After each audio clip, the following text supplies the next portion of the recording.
성근 눈이 내리고 있었다. 내가 서 있는 벌판의 한쪽 끝은 야트막한 산으로 이어져 있었는데 등성이에서부터 이편 아래쪽까지 수천 그루의 검은 통나무들이 심겨 있었다. 여러 연령대의 사람들처럼 조금씩 다른 키에 철길 침목 정도의 굵기를 가진 나무들이었다. 하지만 침목처럼 곧지 않고 조금씩 기울거나 휘어 있어서 마치 수천 명의 남녀들과 야윈 아이들이 어깨를 웅크린 채 눈을 막고 있는 것 같았다. 아직 무사해.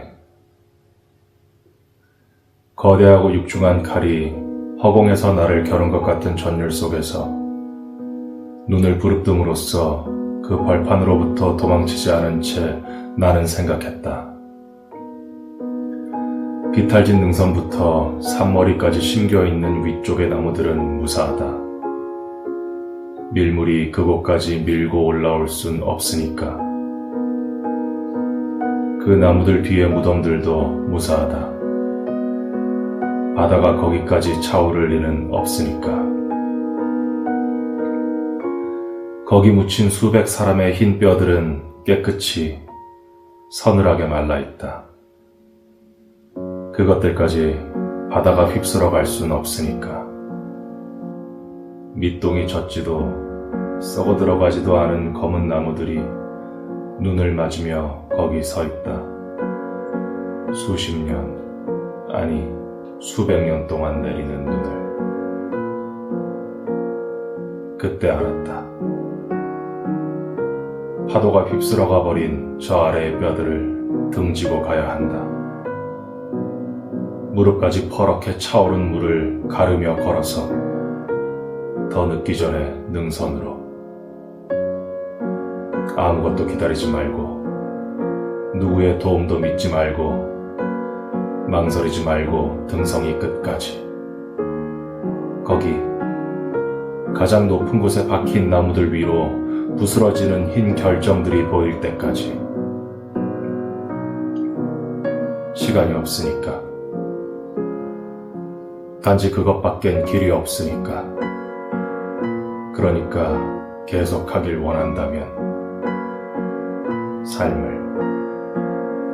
그 설명들 곁에 실려있던 눈 결정들의 사진을 기억한다. 컬러 도판을 보호하기 위해 얇은 기름 종이가 함께 재본된 책이었는데 그 반투명한 종이를 넘기자 저마다 다른 모양을 한 결정들이 한 면 가득 펼쳐졌다. 그 정교함에 나는 압도되었다. 몇몇 결정들은 정육각형이 아니라 매끈한 직육각 기둥 형상을 하고 있었는데 눈과 귀의 경계에서 그런 형태를 지닌다는 설명이 작은 글씨로 하단에 적혀 있었다. 그 후 한동안 진눈깨비가 내릴 때면 그 은빛에 섬세한 육각 기둥이 생각났다. 한방눈이 내리는 날엔 짙은색 코트 소매를 허공에 내밀고서 보풀에 맺힌 눈송이가 물방울이 될 때까지 들여다봤다. 도판에서 본 것 같은 정육각형의 화려한 결정들이 그 안에서 수없이 결속해 있을 거라고 생각하면 어지러웠다. 눈이 지나간 뒤 한동안은 잠에서 깨며 감은 눈으로 생각했다. 밖에 눈이 오고 있을지도 몰라. 바닥에 배를 깔고 엎드려 지루한 방학 숙제를 하다 말고 방 안에 눈이 내린다고 생각했다. 방금 거스러미를 뜯어낸 손 위로, 머리카락과 지우개 가루가 흩어져 있는 장판 바닥 위로. 이상하지 눈은 하고 병실 창밖을 향해 중얼거렸을 때 인선이 떠올린 것도 그런 것들이었을까? 어떻게 하늘에서 저런 게 내려오지? 창 너머에 안 보이는 누군가에게 조용히 항의하는 듯 그녀는 내 얼굴을 보지 않고 물었다. 눈의 아름다움이란 게 받아들이기 어려운 일이기라도 한 것처럼 오래전 새밑의 밤에도 그렇게 낮은 목소리로 말했던 것 같이. 이렇게 눈이 내리면 생각나. 그 학교 운동장을 저녁까지 헤매다녔다는 여자애가.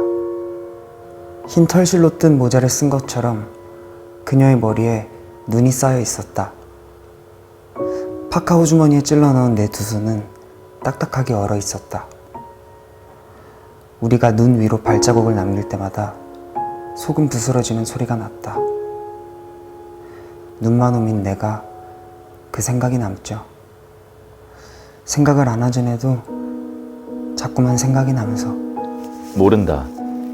새들이 어떻게 잠들고 죽는지, 남은 빛이 사라질 때 목숨도 함께 끊어지는지, 전류 같은 생명이 새벽까지 남아 흐르기도 하는지, 밝아지려면 얼마나 남았을까? 견딜 수 없이 몸을 떨게 하던 한기가 차츰 누그러지고 있다. 기온이 올라가고 있을 리 없는데 따스한 공기의 덩어리가 외투를 감싸는 듯 잠이 밀려온다. 눈꺼풀에 떨어지는 눈송이의 감각이 어느 사이 무디어져 있다. 거의 차갑게 느껴지지 않는다. 깜빡 잠들어 무릎을 놓칠 때마다 손깍지를 새로 낀다. 눈송이가 얼굴에 떨어지는 감각을 느낄 수 없다. 가는 붓끝 같은 감촉도, 눈시울을 적시는 물기도 더 이상 느껴지지 않는다. 파문처럼 환하게 몸 전체로 번지는 온기 속에서 꿈꾸듯 다시 생각한다. 물뿐 아니라 바람과 해류도 순환하지 않나. 이 섬뿐 아니라 오래전 먼 곳에서 내렸던 눈송이들도 저 구름 속에서 다시 응결할 수 있지 않나. 5살의 내가 K시에서 첫눈을 향해 손을 내밀고 30살의 내가 서울의 천변을 자전거로 달리며 소낙비에 젖었을 때, 70년 전 이 섬의 학교 운동장에서 수백 명의 아이들과 여자들과 노인들의 얼굴이 눈에 덮여 알아볼 수 없게 되었을 때, 암탉과 병아리들이 날개를 퍼덕이는 닭장에 흙탕물이 무섭게 차오르고 반들거리는 황동 펌프에 빗줄기가 튕겨져 나왔을 때, 그 물방울들과 부스러지는 결정들과 피어린 살얼음들이 같은 것이 아니었다는 법이, 지금 내 몸에 떨어지는 눈이 그것들이 아니란 법이 없다. 다시 길을 잘못 든 건가? 여기서부턴 길이 아니라 덤불숲인가? 장갑 낀 손으로 나는 눈을 닦아낸다. 이상하게 어른거리는 빛이 느껴져서다. 장갑을 벗고 맨손으로 다시 문지르자 흥건한 피가 눈 아래에서 묻어난다. 그러나 피의 문제가 아니다. 내가 잘못 본 것도 아니다. 흔들리는 나뭇가지와 덤불들이 눈가루를 흩뿌리는 사이로 어렴풋이 밝은 부분이 있다. 한 손으로 덤불을 헤치고 다른 한 손으로 얼굴을 감싸며 나는 앞으로 더 나아간다. 저 너머에 뭔가 있다. 빛을 발하는 무언가가. 덤불숲을 가로질러 나가자 길게 휘어진 검푸른 눈길이 이어진다. 숲을 끼고 도는 그 길은 점점 밝아져 모퉁이 끝에 이르러서는 선명한 은빛을 발하고 있다. 나는 필사적으로 속력을 낸다. 허벅지까지 쌓인 눈을 가르며 숨차게 나아간다. 모퉁이에 이르렀을 때 다시 눈 언저리를 닦는다. 눈을 바로 뜨고 멀리 있는 불빛을 본다. 나중에 그 동굴을 찾아갔는데 찾을 수 없었어요. 몇 번이나 기억을 더듬어서 가봤는데 실패했어요.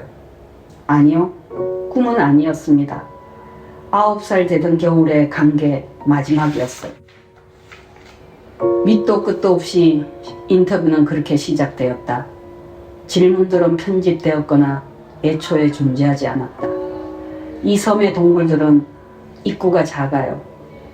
한 사람이 겨우 드나들 정도니까 돌로 가려놓으면 감쪽 같은데 안으로 들어갈수록 놀랄 만큼 커집니다. 1948년 겨울엔 한마을 사람들이 모두 들어가 몸을 피한 곳도 있어요.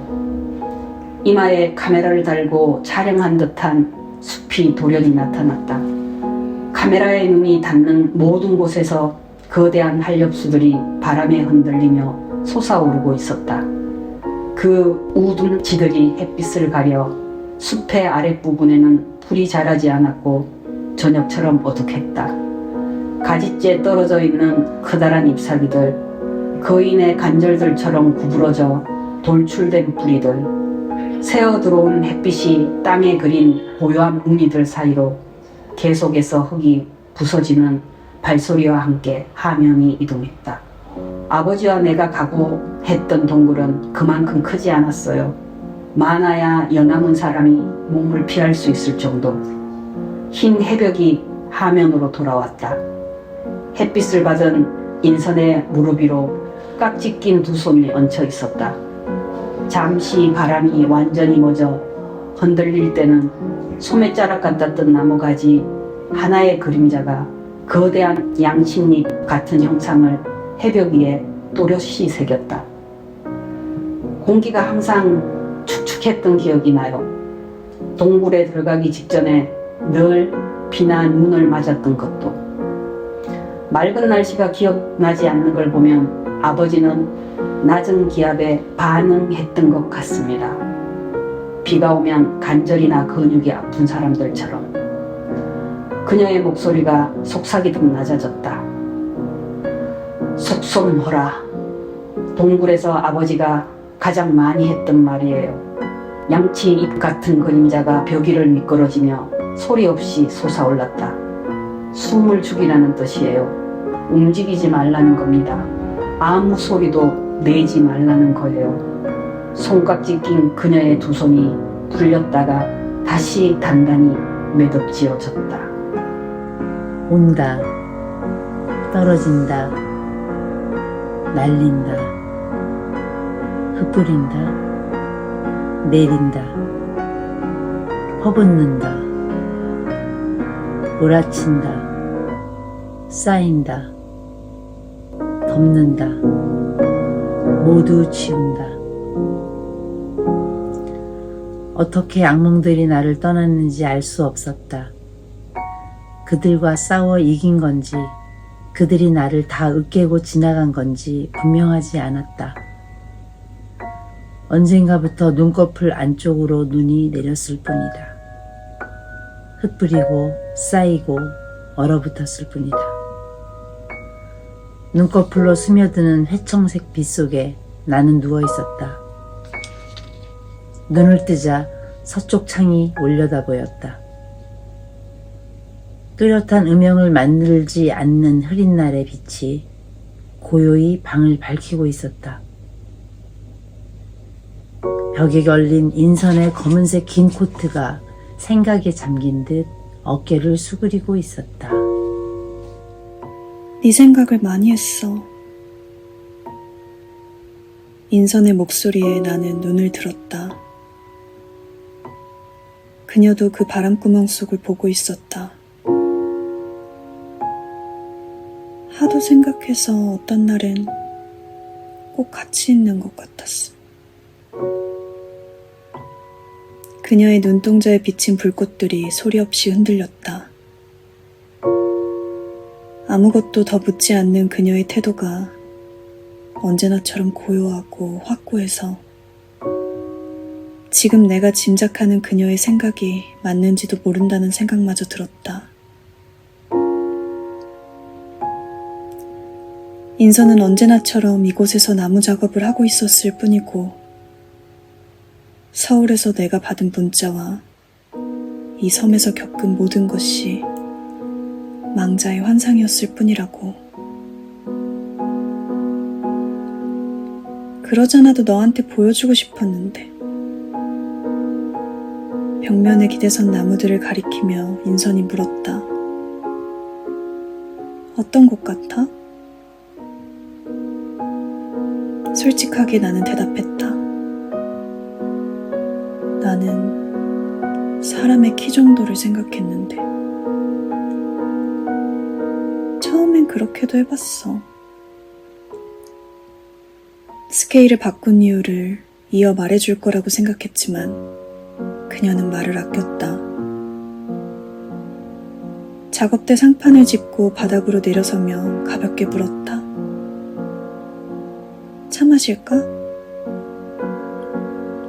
성큼성큼 작업장을 가로질러 숲 쪽으로 난 앞문을 향해 걸어가는 인선의 뒷모습을 나는 바라보았다.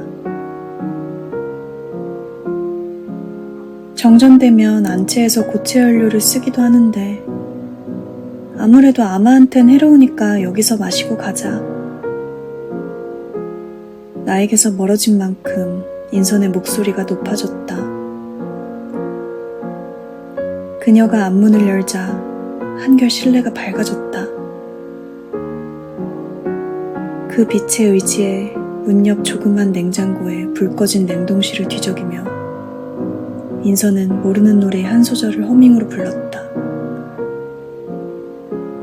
시고 심심한 산열매를 또 끓이려는 걸까? 제목이 뭐야?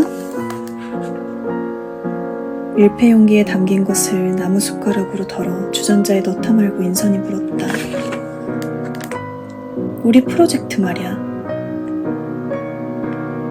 미소 띤 얼굴로 나를 돌아보며 그녀는 주전자에 생수를 부었다. 생각해보니 내가 제목을 묻지 않았어.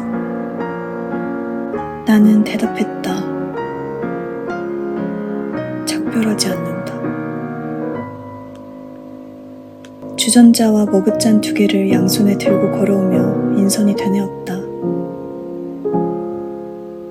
작별하지 않는다. 열린 양쪽 문으로 바람길이 통해 난로의 바람구멍 안쪽으로 세차게 솟구쳐 오르는 불꽃이 보였다. 검붉게 달아오른 난로 위에 인선이 주전자를 올렸다. 주전자에서 떨어진 물방울들이 삽시간에 증기가 되며 모래알 쓸리는 소리를 냈다. 말을 꺼내지도 얼굴을 마주보지도 않은 채 우린 앉아 있었다. 주전자 밑면에서 물 끄는 소리가 들리기 시작했을 때에야 인선이 침묵을 깨고 물었다. 작별 인사만 하지 않는 거야? 정말 작별하지 않는 거야? 아직 주전자의 불이에서 김이 솟지 않았다. 비등점을 넘어서려면 더 기다려야 한다. 완성되지 않는 거야, 작별이? 흰 실타래 같은 증기가 주전자 부리로 새어 나오기 시작했다. 맞물렸던 뚜껑이 달그락거리며 반쯤 열렸다 닫히길 반복했다. 미루는 거야, 작별을, 기한 없이. 앞문 너머로 보이는 숲의 아래쪽이 거의 검어졌다. 눈에 덮여 둥글고 부슬부슬한 윤곽선을 새로 얻은 나무 밑동들이 방명 속에 희미하게 빛났다. 열려있는 자신의 캄캄한 방으로 나아가는 인선의 뒷모습을 나는 지켜본다. 마당에서 다시 무언가 쓰러지는 소리, 방수포가 펄럭이는 소리, 새된 휘파람 같은 바람소리 사이로 그녀는 한 걸음씩 앞으로 내딛는다.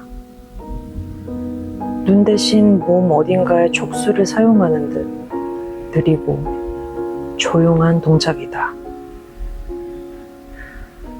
얼마 지나지 않아 인선이 안고 나온 건 철제 책장에 꽂혀있던 상자들 중 하나다. 어두워서 아무것도 보이지 않았을 텐데 위치를 기억하고 있었던 걸까?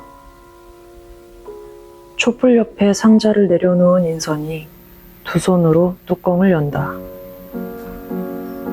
날짜와 표지화가 적힌 노란 포스트잇, 연두색과 짙은 초록색의 가느다란 플래그들이 붙은 책자들을 차례로 꺼내 식탁에 쌓는다. 인선이 꺼내지 않아 상자 아래 남은 손바닥만한 액자 속 흑백 사진을 나는 본다. 정장과 원피스 차림으로 사진관 스튜디오에서 찍은 젊은 남녀의 사진이다. 수틀에 앉은 여자가 인선의 어머니라는 것을 나는 곧 알아본다. 소녀인 채 늙어버린 사람 같다고 생각했었는데 그때 얼핏 상상했던 여린 얼굴과 달리 따스하고 당찬 생기가 작은 체구 전체에서 배어나오는 젊은 여자다. 오히려 여려 보이는 쪽은 그녀의 어깨에 한 손을 얹고 서 있는 호리호리한 남자다. 그의 이목구비가 백자처럼 깨끗한 것을, 쌍꺼풀 없는 큰 눈이 물기 어린 광채를 머금은 것을 나는 본다. 인선의 눈과 체형이 아버지를, 나머지는 젊은 어머니를 닮았다고 생각한다. 결국 엄마는 실패했어.